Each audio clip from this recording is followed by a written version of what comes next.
Captain C.A. Richardson here from Flats Class Television. And I wanted to share with some of my Hells Bay Boatwork fans a tip for hard baits that I think will help you out in a lot of scenarios. Here, I've brought today a Catch 2000.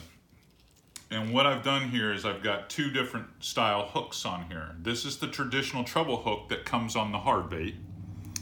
And this is an inline single hook that I put on the very front. So what I want to do is I want to tell you the advantages of this single inline hook. Here they are. 1, you can move this bait through weedy areas that might have decaying grass on the surface or somewhere in the middle of the water column from a die-off, and it sheds the grass much easier than the treble hook would.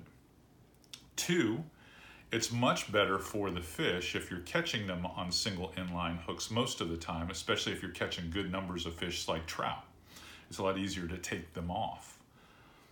3, and we've all been there. If you're fishing around structure, docks, mangrove shorelines, oyster bars, how many times do you catch a really nice fish on that back treble hook and he starts running around and this front treble hook catches a hold of a prop root, dock piling, some trash on the bottom, and it rips the back hook out and you lose the fish. Happens all the time.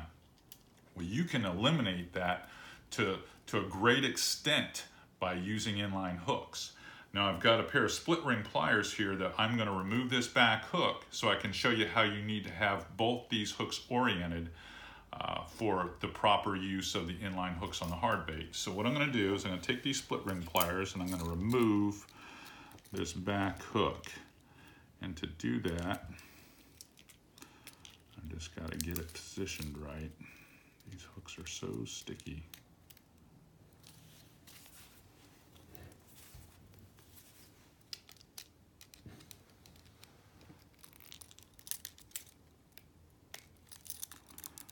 Create a gap and then twist it off. Treble hook off. I'm going to get the split ring pliers back in use here.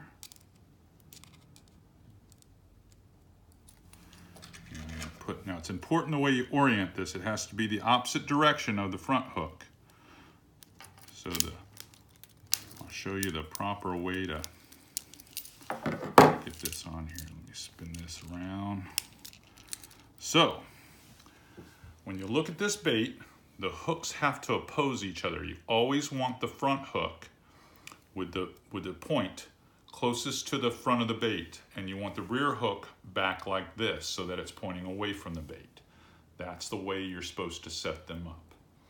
Remember, the 3 advantages. 1, sheds grass and debris on the surface much easier or in the middle of the water column. 2, it's better for the fish overall to have a single hook in them rather than a treble hook. 3, if he gets you into trouble like structure, you can avoid a lot of the mishaps and pull-offs because you've only got one single hook instead of a big gang hook that can grab a bunch of debris and pull the fish off. I hope this little hard bait tip helped you like it has helped me in the past. Captain C.A. Richardson, signing off.